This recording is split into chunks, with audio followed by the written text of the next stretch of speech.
Hazur, as I have understood from the verses of Holy Quran, Yes. and especially the verse Innal ladzina amanu summa kafaru summa amanu summa kafaru summa yazdadu kufran. Yes.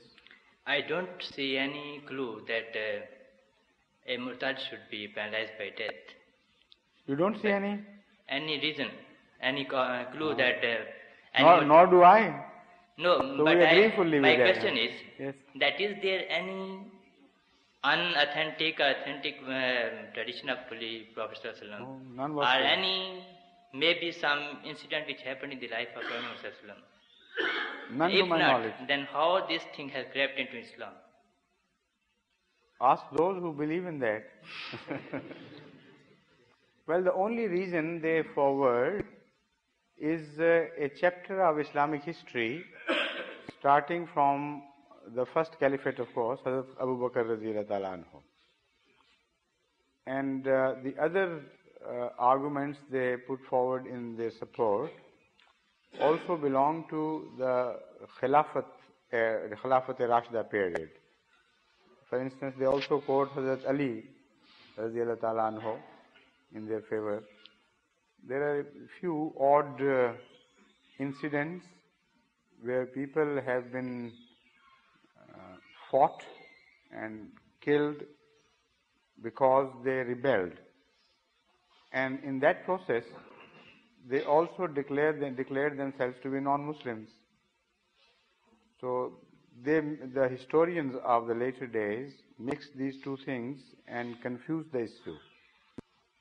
What happened in the first incident, at the time of Hazrat Abu Bakr Siddiq radhiyallahu ta'ala anhu, Musailama Kazzab and his followers raised the banner of rebellion against Islam, and they did not only renegaded, but they also attacked Islamic center. They were preparing in large number to attack Medina, and they already started killing the Muslims around.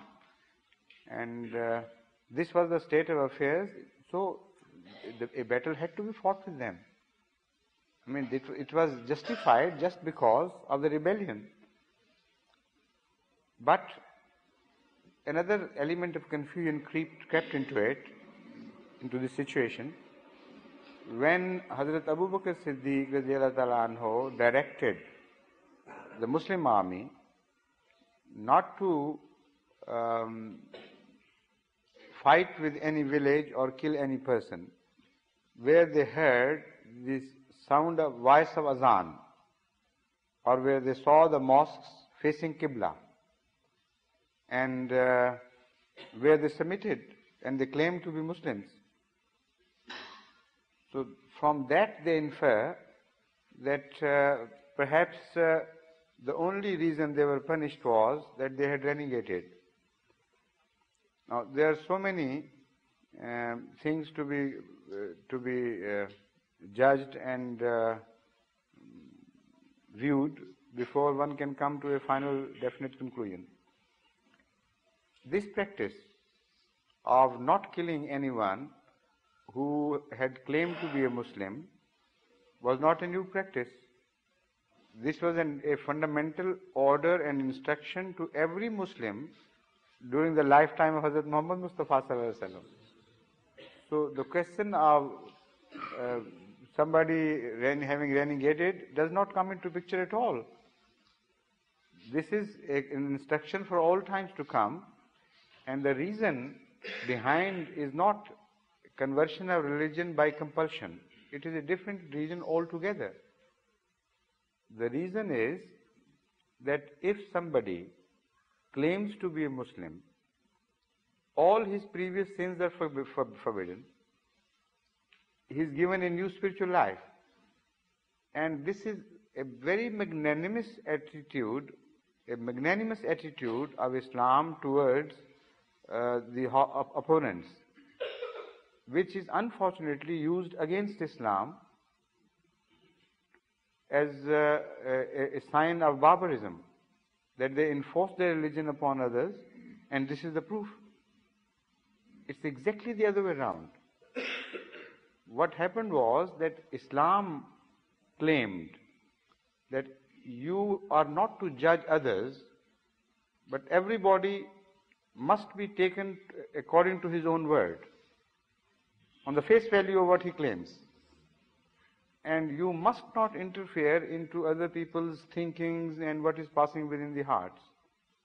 This is not your job, this is Allah's job. So if somebody claims to be something, professes something, for man it is to accept and not doubt it at all. This is the fundamental principle of human rights.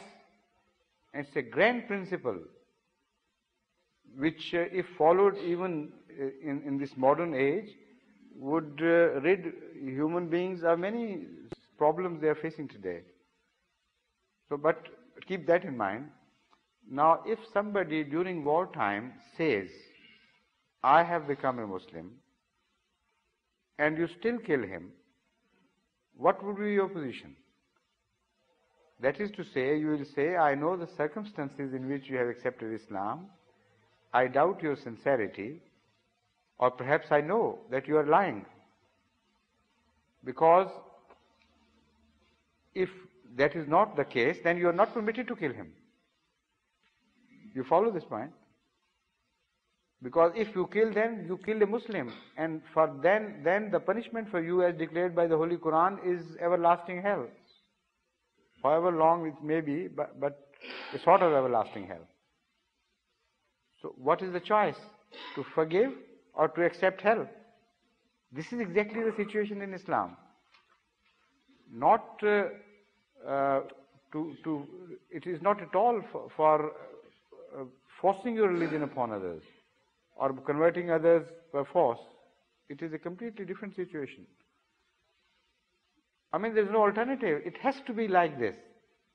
So it was like that at the time of Hazrat Abu Bakr Siddiq radiyallahu ta'ala anhu. He had to follow his master. He couldn't invent a new Islam. So that is why he said that if somebody claims to be a Muslim, despite the fact that there is every reason we should doubt them, they once accepted Islam, then renegated, then rebelled against Islam, attacked the Muslims. All these factors are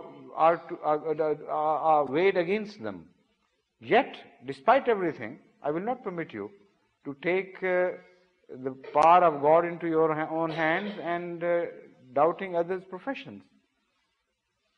What a beautiful teaching, what a beautiful practice. And how unfortunately distorted so much by the Muslims themselves.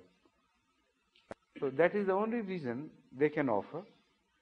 But again, they do not draw the correct inferences from that situation in other respects as well. They quote so often nowadays in Pakistan that there must be some Abu Bakr reborn to slaughter all Ahmadis and wipe them out. But what Abu Bakr said, they are not following, they are rebelling against him. Hazrat Abu Bakr radiyallahu ta'ala anhu said, if you hear the voice of azan, you have nothing to do with them. They say, if we hear the voice of azan, we'll kill you. What Hazrat Abu Bakr said was, if you hear somebody say, I'm a Muslim, have nothing to do with him. You have no right over his life, his property, his honor. They say, if you say you are a Muslim, then we have every right over your property, your life and your honor. Exactly the opposite of what he did. And this is their Islam which they are enforcing upon us.